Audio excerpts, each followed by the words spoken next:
Bonjour, c'est Japanman et bienvenue dans cette petite lecture manga du mois de février. Petite pourquoi? Parce qu'il n'y a pas énormément de mangas ce mois-ci et croyez-moi, c'est une bonne nouvelle quand on sait déjà comme moi le nombre de mangas qu'il y a dans la lecture de mars qui va arriver ensuite. Donc ouais, profitez du fait que ce soit court parce que ça va pas durer. Du coup, on peut directement commencer avec le premier manga. Alors le premier manga c'est My Hero Academia Smash aux éditions Kiun par Korei Horikoshi pour le manga original et Hirofumi Neda pour ce manga-ci. Et du coup qu'est-ce que c'est My Hero Academia Smash? C'est grosso modo une parodie Yonkoma, donc avec des gags en 4 cases de l'univers de My Hero Academia. Ça reprend basiquement l'histoire de My Hero Academia, mais ça tourne le truc un peu en dérision, ça caricature un peu les personnages, ce genre de choses. Et franchement c'est plutôt efficace. Alors je suis pas sûr qu'on soit vraiment à fond dedans si on n'a pas lu l'œuvre d'origine dont c'est la parodie. Mais en tout cas en connaissant My Hero Academia et en sachant à peu près ce qui se passe, la parodie fait bien son travail quoi. Il y a un bon équilibre je trouve entre le côté référence à l'histoire et le côté vraiment on la détourne complètement et on fait autre chose avec quoi. Voilà. Donc après moi c'est un manga que j'ai beaucoup apprécié, je trouve que, comme j'avais dit la dernière fois un peu pour My Hero Academia Team Up Mission, je trouve que ça a le mérite de t'attacher un peu plus au personnage que le manga d'origine. Parce que bah là forcément ils font les foufous, ils font un peu n'importe quoi, donc tu t'y attaches.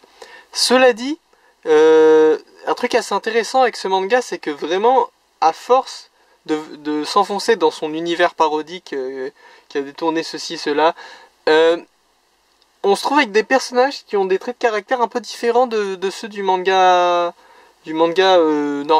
d'origine. Ce que je veux dire par là, c'est que par exemple, le personnage de... alors, est-ce que je l'ai trouvé quelque part sur une couverture? Suspense.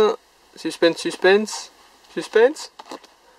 Je ne la vois nulle part. Peut-être dans le dos d'une couverture. Ah voilà, le personnage de... Ah bah vous la voyez pas vous à la caméra. Voilà, le personnage de Momo. Momo Yaorozu, je crois elle s'appelle. Hein. Désolé, j'ai pas toujours la mémoire des noms, donc je peux m'être trompé légèrement. Voilà, ce personnage-là a une particularité dans ce manga qui, d'après mes souvenirs qui ne sont pas toujours les plus fiables, mais bon, je pense que là c'est vrai, qui n'est pas là particulièrement dans le manga d'origine, c'est qu'elle n'a pas du tout confiance en elle dans ce manga. C'est vraiment un de ses traits de caractère qui la définissent, quoi. Du coup, c'est assez intéressant à constater quoi. Parce que ok dans le manga d'origine il y a, je me souviens notamment, je crois que c'est du moment où elle combat Shoto, ou elle combat avec Shoto, je sais plus. Enfin c'est un exercice, à un moment elle est pas très sûre d'elle, ok. Mais c'est pas un truc récurrent chez le personnage. C'est un...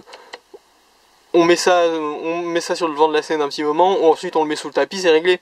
Là c'est vraiment genre son trait de personnalité qui revient à chaque fois, c'est qu'elle a pas confiance en elle. Et ça c'est plutôt intéressant parce que ça montre vraiment les personnages sous un angle assez spécifique et assez inattendu parfois. Et voilà, et tu sens que l'auteur a sa propre vision des personnages et que vraiment dans son univers parodique, il se passe pas exactement les mêmes trucs que dans My Hero Academia. Et voilà, c'est un peu un côté quand même sympa de se dire, c'est pas juste une parodie où à la fin du gag on part du principe qu'il s'est passé la même chose que dans le manga d'origine. Non, c'est vraiment son propre univers quoi. Où oui bah on a fait ce gag là pour le LOL, mais dans l'univers du manga c'est toujours canon quoi. Dans My Hero Academia Smash c'est bien ce qui s'est passé.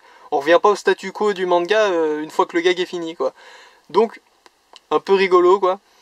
Et voilà, je crois que là il y a que 4 tomes, hein, enfin je vais que jusqu'au tome 4 là dans les tomes que je vous montre, mais le 5 au moment où je vous parle je l'ai dans ma pile de lecture, donc je le lirai bien sûr la prochaine fois que j'ai l'occasion, et en plus il me semble que c'est le dernier tome le 5, ce qui est un peu triste parce que justement je commençais à me prendre d'affection pour cette série, après avoir lu ces 2, 3, 4, parce que bon le tome 1 c'était pas du grand art non plus quoi, le tome 1 tu lis le truc, tu trouves ça ah ouais d'accord c'est marrant, et puis t'arrêtes. Mais là en lisant les 2, 3 à 4 d'affilée, je me suis vraiment attaché au délire et je trouvais ça très sympa à suivre. Donc je trouve ça un peu dommage que ça aille pas jusqu'au bout du manga. J'aurais bien aimé moi une série Smash qui va jusqu'au bout du manga. Sachant que le manga il semble s'approcher de sa fin, hein, vu ce qui se passe. Après je suis pas non plus grand que des connaisseurs, donc peut-être que non en fait ça finit pas du tout, mais My Hero Academia tout court ça a l'air de se rapprocher de sa fin donc. J'aurais bien aimé que Smash fasse tout jusqu'à la fin. Ça aurait été sympa, je trouve, mais bon. Quoi qu'il en soit, vraiment petite série sympa et plus intéressante que ce à quoi je m'attendais. Donc ça c'est toujours cool quand un manga dépasse un peu tes attentes et s'émancipe un peu de ce que tu imaginais de lui à la base. Alors pour le manga suivant, là je vous avoue que j'ai un peu hésité entre vous montrer directement le gros morceau, parce que je voulais juste commencer par My Hero Academia, parce que la dernière fois j'avais fini plus ou moins vers My Hero Academia, donc je voulais que ce soit raccord quoi, mais ouais, j'hésite entre vous montrer le gros morceau de la vidéo, donc le manga qui va être le gros morceau quoi, ou vous le gardez pour la fin, parce que c'est un truc que je pense vous aimez bien aussi, le gros morceau de la vidéo. Je vous dis toujours pas quel manga c'est pour l'instant, je vous laisse regarder toute la vidéo pour le watch time. Non, en vrai je m'en fiche. Donc, voilà, je vais garder le gros morceau pour la fin. Si vous voulez zapper direct, n'hésitez pas. Donc, le manga que je vais vous montrer là tout de suite, c'est quand même un manga très sympathique, même si c'est pas le gros morceau de la vidéo, c'est Dr. Stone, tome 22 et 23. Ouais, je me suis pas trompé, parce que c'était peut-être le 21 avec, j'ai pas vérifié avant. Scénario par Riichiro Inagaki et dessin par Boichi aux éditions Glénat. Alors, cette partie-là de Dr. Stone, c'est vraiment une partie très intéressante, notamment pour le personnage de Suika. Suika, si vous vous souvenez pas, c'est la fille pastèque, c'est elle. Et voilà quoi, il se passe des trucs. Dr. Stone arrive quand même encore à nous agripper à ses enjeux et à son scénario, parce qu'il se passe quand même des trucs de malade dans ce tome-là. Et il y a un léger changement du statu quo. Alors, pas un truc qui change vraiment complètement la donne, mais le statu quo évolue d'une manière plutôt classique pour les mangas d'ailleurs. C'est un truc qui arrive dans beaucoup de mangas, mais là c'est fait d'une manière que j'aime beaucoup. Donc voilà, j'essaye de pas spoiler parce que c'est quand même un beau moment je trouve, donc si vous savez pas déjà, autant que vous le découvriez. Mais très sympathique quoi comme partie de l'histoire, et voilà, comme quoi Dr. Stone ça arrive vraiment toujours à remuer un peu ses enjeux, remuer un peu son statu quo, même si honnêtement on commence à vraiment passer dans l'invraisemblable au niveau de certaines inventions. Parce que je vais pas vous dire ce qu'ils essaient de construire exactement leur but principal, mais à un moment dans l'histoire, pour faire un truc, je crois qu'ils inventent un missile. Et autant il y a des trucs de dingue qu'ils ont inventés, tu te dis ouais bon, ils ont tout un village, et puis ils mettent à contribution tout le village pendant 2 mois, donc ok c'est bon, ça passe s'ils inventent un micro-ondes. Bon, ils inventent pas de micro-ondes, hein, je dis ça comme exemple. Mais ok, si tu me dis qu'ils ont inventé un micro-ondes en mettant tout le village à contribution pendant 2 mois entiers, je veux bien, c'est un manga, ok, ils ont fait un micro-ondes. Par contre le missile, je suis presque sûr qu'ils l'ont fait en rien de temps quoi, et sans le matériel. C'est-à-dire, le matériel, genre, quand ils font le missile, ils sont en plein milieu d'un voyage. Le matériel, ils l'avaient éventuellement au moment où ils étaient avant de partir en voyage. Mais là, ils sont en plein milieu, ils sont en plein sur la route, enfin, ils sont en train de se déplacer. Ils inventent un missile pour régler leurs problèmes. Il n'y a pas d'ellipse de temps très claire, donc on part du principe que ce missile, ils l'ont vraiment inventé en 10 minutes, quoi. Ce moment-là m'a un peu déconnecté du truc. Moi je suis totalement prêt à laisser à Dr. Stone le bénéfice du manga et de oui ok c'est bon, pas besoin non plus d'être scientifiquement accurate à 1000%. Si le gars il peut inventer un truc 2 semaines plus tôt, bon qu'il le fasse. Mais là je trouvais ça un peu gros quoi, qu'ils inventent un missile en plein milieu d'un voyage sans avoir le matériel, à part s'ils ont démonté un de leurs autres trucs, mais ça n'aurait pas trop de sens. Voilà, ça pour moi c'est, on commence à rentrer dans le territoire de ouais bon, t'abuses pas un peu Dr. Stone là, tire pas trop sur la corde quoi. Surtout que là, vu qu'ils sont en train de faire un truc vraiment de dingue, encore une fois je vous dis pas ce que c'est, mais ils sont vraiment en train de faire un truc de dingue en termes d'objectifs. Je me dis qu'on pourrait se reprendre des coups comme ça si l'auteur fait pas attention. Donc j'espère vraiment que deviendra pas trop récurrent des trucs invraisemblables comme ça. Mais après, voilà, comme je vous ai dit, l'histoire, elle, prend des tournants plutôt intéressants. Et c'est toujours un plaisir à lire quand même. Hein. Alors, le manga suivant, c'est Fire Force. Donc, le tome 26 et 27. Alors, vu que j'ai moi-même été spoilé un moment, alors de manière beaucoup plus sauvage et beaucoup moins justifiée, hein, mais vu que j'ai moi-même été spoilé un moment, je vais vous avertir vite fait. Je compte pas vraiment spoiler plus que ce qu'il y a déjà sur les couvertures. C'est pour ça que là vous ne voyez pas la couverture du tome 27, je vais vous la montrer juste après. Mais du coup je vous préviens, vous pouvez skipper au manga suivant si vous voulez éviter ça, mais la couverture du tome 27 dévoile un élément très intéressant, on va dire, que moi je m'étais déjà fait spoiler avant à cause d'un type sur Twitter. Donc voilà, même si je pourrais vous montrer la jaquette, vu que la jaquette vous allez la trouver dans votre Auchan, dans votre librairie, n'importe où. Donc bon, techniquement c'est inévitable maintenant comme spoil, mais je vous laisse quand même le bénéfice du doute et de peut-être que vous avez vraiment réussi à esquiver la jaquette. Donc je vous invite à skipper au manga suivant si vraiment vous voulez pas voir ce qu'il y a sur la jaquette du tome 27, qui confirme un truc quand même assez intéressant et que moi j'aurais voulu ne pas me faire spoiler en fait. Vu qu'on le montre déjà dans le manga avant de le montrer sur cette jaquette. Mais moi je l'ai pas vu sur la jaquette, je l'ai pas découvert ou dans le manga, je l'ai découvert par un screen sur Twitter, donc vraiment j'espère que ça ne vous est pas arrivé à vous. Voilà, donc je vais montrer le tome 27 maintenant. Hop là. Et oui, c'est la lune de Soul-Eater. Donc la lune de Soul-Eater, toujours très intriguant. Alors au point où on en est dans l'histoire, on n'a toujours pas eu de lien clair avec Soul-Eater. Je soupçonne que tome 28 ils sont dans le monde de Soul-Eater. C'est mon petit... Voilà, ma petite prédiction, même si c'est peut-être pas vraiment une prédiction, hein, c'est peut-être que ça coule de source, hein, mais voilà, je pense que ce monde dont j'ai oublié le nom, l'Asura Burst, un truc comme ça, désolé, j'ai encore une fois pas trop la mémoire des noms, je pense que ce monde dont on me rebat les oreilles depuis le début, c'est le monde de Soul Eater en fait. Et c'est plutôt intéressant. Ou alors, deuxième théorie, ah ouais, mais ça spoilerait un peu un truc qui est pas sur les jaquettes, alors que j'ai dit que j'allais pas spoiler un truc sur les... Enfin, ça spoilerait un truc des tomes antérieurs, hein. Je le dis. Donc voilà, encore une fois, passez au manga suivant si vous avez pas lu les tomes 24, 25, c'est dans ces eaux-là. Autre théorie que j'aurais, soit l'Asura Burst, là c'est le Souris Link ou je sais plus quoi, c'est le monde de Soul Eater. Soit c'est notre monde à nous, parce qu'à un moment on voit, il a une hallucination là où il voit des humains de notre monde et des trucs comme ça, c'est un peu bizarre. Soit c'est notre monde à nous, et c'est un peu genre l'imaginaire collectif de l'humanité qui crée tout ce délire. Et en fait, Soul Eater, pourquoi il y aurait des bidules de Soul Eater? Parce que nous, les humains du vrai monde, on a lu Soul Eater, et du coup, dans notre imaginaire collectif, il y a la lune de Soul Eater et d'autres bidules de Soul Eater. Bon, ça c'est un gros délire, mais en vrai, à un moment, on a vu des humains, il n'y avait pas d'explication, on était censé déduire que le monde des humains existait, enfin le monde de nous, quoi, existait dans le multivers de Fire Force. Donc, ma théorie de l'esprit collectif de l'humanité, là, qui a créé le bidule de Soul Eater et éventuellement même l'univers de Fire Force, ça pourrait être assez intéressant aussi. Après, perso, je préfère que ce soit un univers partagé avec Soul Eater tout bête, quoi, et que il y a un méga crossover dans la suite de l'histoire, quoi. Mais, si c'est aussi l'humanité, ça ferait du sens aussi vu ce qu'on a vu avant. Voilà. Donc, Fire Force, toujours petite série sympathique à suivre. Toujours une série que j'ai du mal à acheter spontanément. Me demandez pas pourquoi, hein, au stade où on en est. Voilà, juste je sais pas, Soul Eater. Là vous voyez, j'ai acheté 2 tomes, donc j'ai pas attendu 1000 ans avant de les acheter non plus, mais vraiment c'est jamais le premier dans mes listes, alors que je passe toujours un bon moment à le lire. Ça doit être instinctif, il doit y avoir un petit truc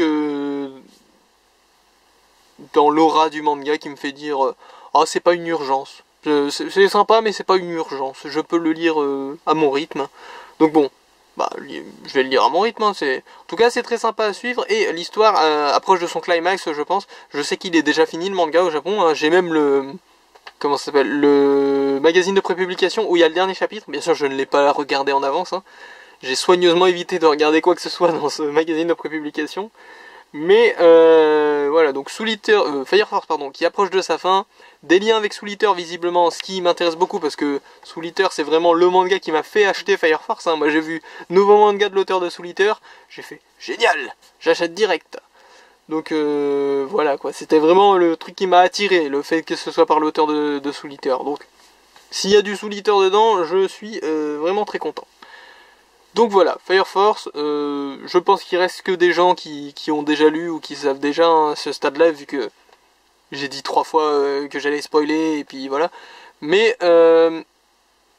voilà, je pense que y a une raison pour laquelle on aime Fire Force, et c'est parce que c'est un manga plutôt sympa à suivre. Alors, avant-dernier manga, donc oui, le suivant, ce sera le fameux gros morceau. Cet avant-dernier manga, c'est Nekomajin par Akira Toriyama aux éditions Glénat. Alors, est-ce que je vais le faire tenir comme ça? J'espère. Alors, Nekomajin, c'est quoi? C'est grosso modo, c'est un one-shot, là, enfin, voilà, il y a plusieurs chapitres dedans qui sont pas directement corrélés pour la plupart, mais qui forment quand même une sorte de tout. Nekomajin, c'est une sorte d'œuvre un peu parodique de Akira Toriyama. Alors, quoique, le début, les premiers chapitres, quoi, sont moins parodiques que le reste. C'est surtout la deuxième partie, tout ce qui est Nekomajin Z, qui est parodique, en fait. C'est grosso modo une parodie de Dragon Ball Z, hein, vous l'avez compris par le titre. Donc voilà, Nekomajin, c'est les aventures de Nekomajin, un chat Majin, enfin genre, c'est une race apparemment, d'après ce qu'on nous explique dans le manga, c'est une race de Nekomajin. Donc on suppose que c'est une sorte de mélange un peu entre des bouts et des chats, quoi. C'est une sorte de démon chat, voilà, qui visiblement peut vivre longtemps parce qu'il y a des grosses ellipses, à un moment il dort pendant 40 ans ou je sais plus. Donc voilà, c'est une espèce, mais là on en suit un membre de cette espèce en particulier, donc Nekomajin. Truc un peu particulier, il change de couleur à un moment. Vous voyez, là c'est censé être Nekomajin autant que là, quoi. Donc ça c'est un peu particulier, je sais pas. Est-ce que peut-être que c'est censé être un autre Nekomajin et qu'on a juste pas capté, ou peut-être qu'ils peuvent changer de fourrure, j'en sais rien. Ou peut-être que juste c'est la colorisation qui a changé avec le temps. Hein. Vous voyez les cheveux de Bulma, ce genre de truc. Qui change de couleur tout seul au bout d'un moment. Enfin, les cheveux de Bulma, c'est un truc de support plutôt. C'est l'animé, il a pris une couleur, le manga, il en a pris une autre. Voilà, on va pas rentrer dans ces débats-là, mais... Voilà, donc Nekomajin, c'est les aventures d'un chat... un chat avec des pouvoirs, quoi. Un chat guerrier. Donc, petite série sympathique, sans grandes ambitions. Alors, si vous vous demandez pour la canonicité, parce qu'il y a il y a le fameux The World de Toriyama, qui est le monde où se passent grosso modo toutes ces histoires. Et niveau canonicité, on n'est pas sûr de grand chose. Enfin, moi en tout cas, je suis pas sûr de grand chose. Après, il y a peut-être des spécialistes qui vous diront ceci ou cela, mais en ce qui me concerne, il y a Dr. Slump et Dragon Ball qui se passent dans le même univers. Et encore, ça a jamais été vraiment expliqué parce qu'il me semble. Alors, j'ai pas lu Dr. Slump, hein, mais il me semble que Harale, son délire, c'est qu'elle casse la Terre en deux, des fois. Hein. Donc, d'où dans le monde de Dragon Ball, il n'y a jamais personne qui mentionne ça, sachant que Harale est vraiment dans le monde de Dragon Ball, on la voit plusieurs fois. Donc, peut-être qu'elle y est, mais que ces histoires de Dr. Slump sont pas canon, mais ça me paraît très bizarre. Donc voilà. C'est le seul truc qui est confirmé pour moi, c'est vraiment genre tout ce qui est Dragon Ball canon, donc Dragon Ball Super et Dr. Slump, c'est dans le même univers. À part ça, tout le reste, c'est flou. Donc tous les one-shots de Toriyama, tout ce genre de trucs, c'est pas très clair ce qui est canon, ce qui est pas canon. Il y a Jaco aussi qui doit être canon, mais Jaco je compte ça comme... Enfin ça fait partie de Dragon Ball maintenant, quoi, Jaco. Du coup, Nekomajin, c'est à mon avis pas du tout canon. Parce que, il y a des incohérences, hein, tout bêtement, il y a le fils de Freezer qui a priori n'existe pas. À un moment il combat Vegeta, mais Vegeta version je viens de débarquer sur Terre, quoi. Ce qui ne fait aucun sens, parce que Vegeta on le voit débarquer sur Terre, etc. Puis pareil, quoi, il y a un Saiyan qu'on connaît pas. Un nouveau Saiyan, ouais, il y a un... Comme ça. Il va visiter la planète avec sa fiancée ou un truc dans le genre, c'est un peu rigolo. Voilà, donc grosso modo, c'est pas du tout canon, c'est pas du tout sérieux. À la fin, il y a même un délire un peu bizarre de niveau chronologie, parce que à la fin, ça se passe après Dragon Ball. Enfin, c'est toujours pas canon, hein, mais ça se passe après Dragon Ball. Donc quand je dis après Dragon Ball, je veux dire après la fin où il y a Oob. Vous voyez, après la fin où tout le monde est vieux et où il y a Oob. Donc, si ça avait été canon, ça aurait été le moment le plus tardif qu'on ait vu de Dragon Ball dessiné par Toriyama. Enfin, ça l'est techniquement, mais c'est pas canon. Donc, ça c'est un peu marrant. Mais chronologiquement, je vous dis, ça fait aucun sens parce que il y a genre, il combat Vegeta, Vegeta version je viens d'arriver sur Terre, genre 2 semaines avant de 2 semaines avant de rencontrer Goku version j'entraîne Oob, quoi. Donc vraiment aucun sens, mais c'est une série plutôt sympa à suivre. En plus, si vous aimez bien Dragon Ball, du coup il y a 2-3 refs, il y a des persos un peu inédits comme le fils de Freezer, je vous l'ai dit. Donc Petit one-shot très sympa, pour le fun, pour voir un peu ce que devient Dragon Ball en dehors des suites un peu sérieuses comme Dragon Ball Super ou Dragon Ball GT, vous voyez. C'est qu'est-ce que l'auteur fait avec Dragon Ball quand vraiment il fait un peu ce qu'il veut, quoi. Donc Nekomajin, très sympa à suivre, un petit one-shot, c'est que du bonus si comment on aime bien Dragon Ball. Alors, là on va enchaîner sur le fameux gros morceau. Mais le fameux gros morceau, c'est pas un gros morceau en termes de nombre de tomes. C'est un gros morceau pour ce que ça représente, je trouve. Le truc, c'est que ma lecture a été, entre guillemets, coupée en deux. Alors dans les faits, pas du tout. Dans les faits, j'ai pu poursuivre ma lecture tranquillement, mais dans le sens où j'ai commencé à la fin du mois et du coup, j'ai continué au début du mois suivant. Donc là, vous allez voir que 4 tomes, mais j'ai lu jusque là où on en est actuellement dans l'apparition. Donc ça doit être le tome 11 ou 12, je ne sais plus trop.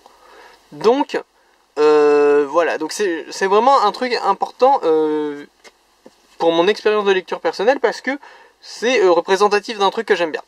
Donc, le gros morceau en question, c'est Chainsaw Man, tome 3, 4 et 5. Alors, Chainsaw Man, pour ceux qui sont pas au courant, parce qu'il y a peut-être des gens qui débarquent sur cette vidéo précisément.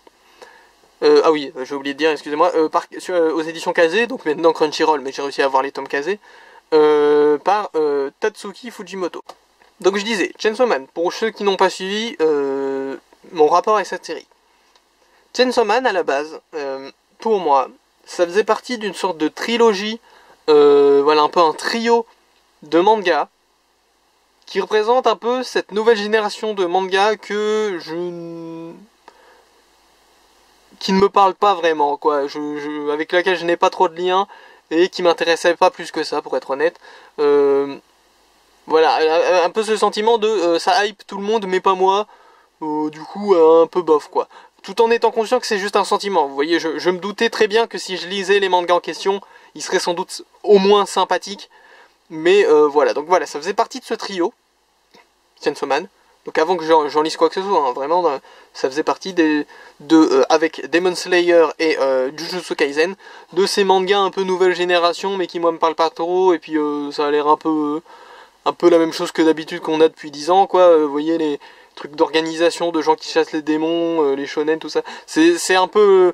vraiment, on est clairement sur du Bleach, sur du Blue Exorcist, sur du... je peux vous en trouver 40 000. Même Dick Grayman, j'ai lu qu'un tome, je crois que c'est un peu dans ce délire-là aussi. Vous voyez, des trucs vraiment où c'est des shonen sur des organisations qui chassent des démons, des fantômes ou des trucs dans ce genre. Il y en a vraiment à l'appel depuis 10-15 ans, quoi. Et cela me semblait pas sortir particulièrement du lot, et en plus il y avait une méga hype dessus qui moi ne me touchait pas, donc cet écart rendait le truc, voilà, il y avait vraiment une distance entre moi et ce trio de mangas. Parmi ces 3 mangas, celui qui m'intéressait le plus, voilà, dans l'hypothèse où j'arrivais à en avoir un gratos ou je ne sais quoi, celui qui m'aurait le plus intéressé, c'était Chainsaw Man. Il se trouve que Chainsaw Man, il y a eu le tome 1, dans une opération Kazé. En gros, on pouvait l'avoir pour l'achat de 2 tomes, ça doit être, je pense. Ouais, ça doit être ça, parce que sinon j'en aurais pas qu'un, j'en aurais 2 si c'était un pack. Là, vous voyez, j'ai commencé par le 2, donc c'est que j'avais juste le 1 avant.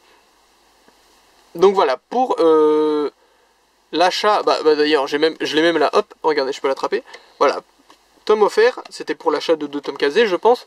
J'ai pu tester Chainsaw Man et j'en ai pensé vraiment que du bien. C'était excellent le tome 1 de Chainsaw Man, j'ai beaucoup aimé. Et donc là vous me voyez, j'ai acheté tous les autres tomes qui me manquaient et j'ai décidé de poursuivre la série tranquillement. Et d'ailleurs j'ai eu un très bon timing parce que ça vous le verrez, je vous en parlerai peut-être dans la partie d'après, mais niveau timing de lecture c'était plutôt pas mal. Quitte à reprendre la série en cours de route, c'était vraiment le meilleur timing, je pense, au niveau du nombre de tomes. Donc voilà. Mais pourquoi je vous dis que c'est un gros morceau? Si j'avais déjà, avec le tome 1 de Chainsaw Man, découvert que c'était drôlement sympa comme série, enfin c'était prometteur en tout cas, bah le truc c'est qu'en fait, ces tomes-là, donc 2, 3, 4, 5, mais bien sûr ceux qui suivent, donc je vous parlerai peut-être plus en détail dans la vidéo du mois suivant, ça m'a vraiment bluffé, quoi. Je suis fan de cette série maintenant, vraiment. Avant j'étais convaincu, j'étais genre ah ouais en fait c'est bien Chainsaw Man, je comprends pourquoi tout le monde était à fond. Là, c'est vrai, je comprends pourquoi tout le monde était à fond, là. Là, je comprends. C'est vraiment génial, en fait, Chainsaw Man. J'adore. C'est audacieux.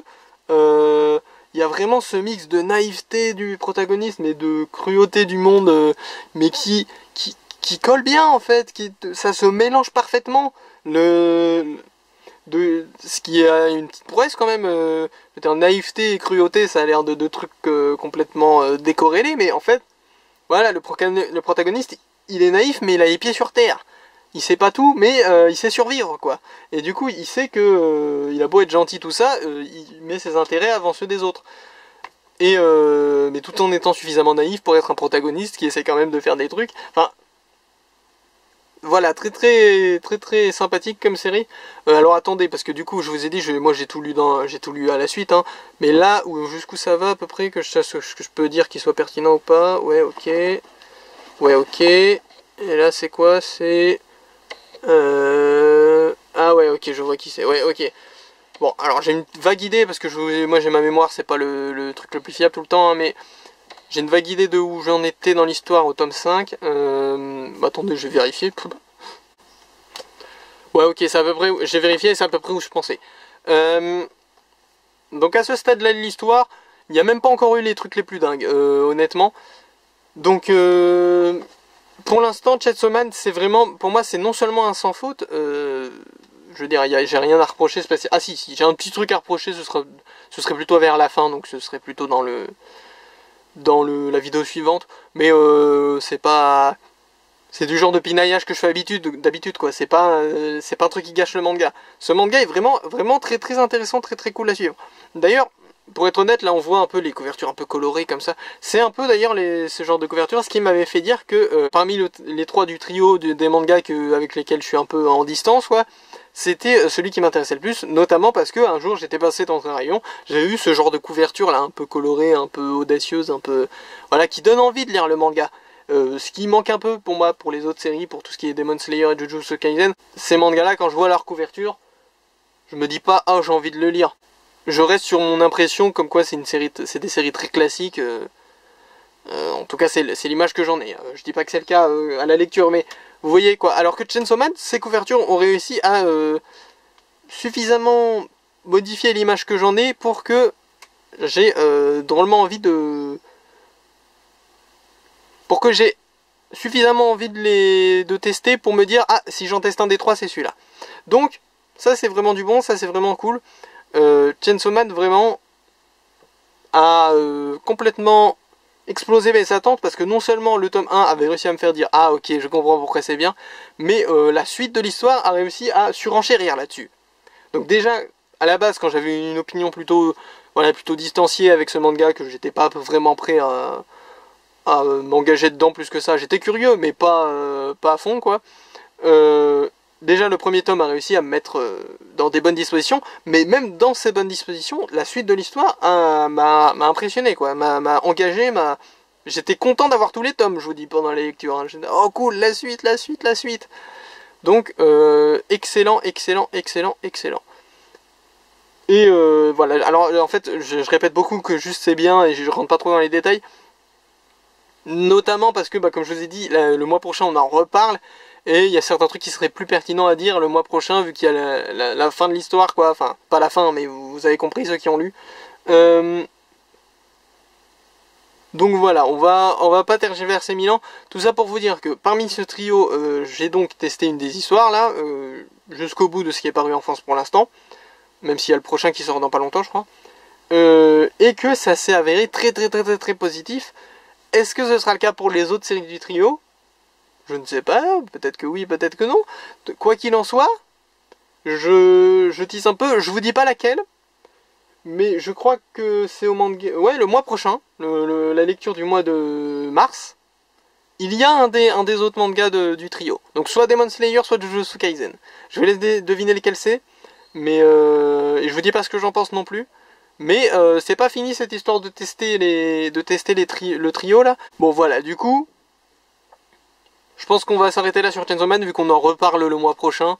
Et en plus, vu qu'il n'y a pas beaucoup de mangas, autant garder cette vidéo un peu courte.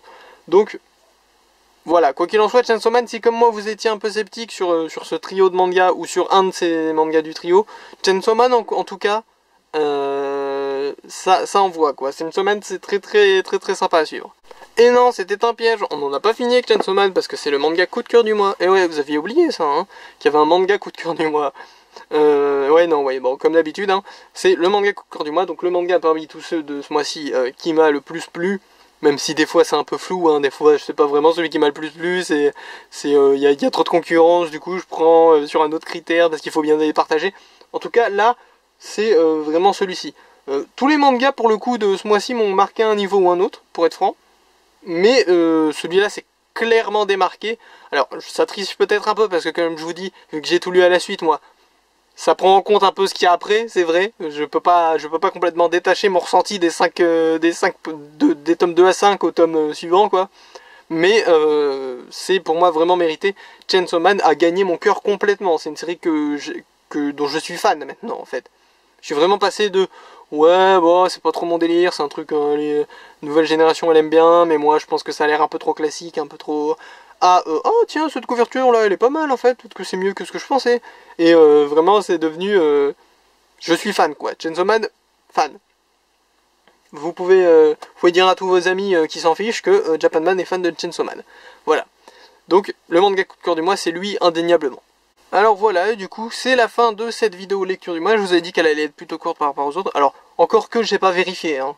J'ai pas le temps total là pendant que je registre. Donc ça se trouve, j'ai quand même suffisamment bavardé pour que ça dure une bonne demi-heure. Donc, on va espérer que non, parce que je me dis autant faire une vidéo courte vu la prochaine qui arrive. Voilà, quoi qu'il en soit, cette vidéo a fait beau être courte. J'ai quand même réussi à me prendre des chiens qui aboient, des oiseaux qui cuitent et des voisins qui font de la musique, oui, qui écoutent de la musique. Donc, si vous avez entendu quoi que ce soit de ces trucs-là en arrière-plan pendant que je parle, désolé mais j'y peux pas grand-chose. Je peux essayer de les éviter, mais des fois c'est vraiment compliqué d'éviter les trois en même temps, quoi. Surtout que les aboiements de chiens et les trucs comme ça c'est assez aléatoire, et la musique des voisins bah, c'est continu quoi, donc vraiment qu'ils s'arrêtent quoi pour que je l'évite. Donc voilà, normalement ça s'entend pas trop à la caméra, mais on sait jamais, je le dis oralement, comme ça, vous n'êtes pas choqués. Si vous arrivez à la fin de la vidéo, vous êtes en mode, bah il y avait un drôle de bruit à un moment, non? Ouais, donc c'était soit un chien qui aboyait, soit un oiseau qui faisait cuicui, soit un fond de musique de voisin. Voilà, j'espère que ça n'a pas dérangé en tout cas. Quoi qu'il en soit, c'était Japanman, à plus.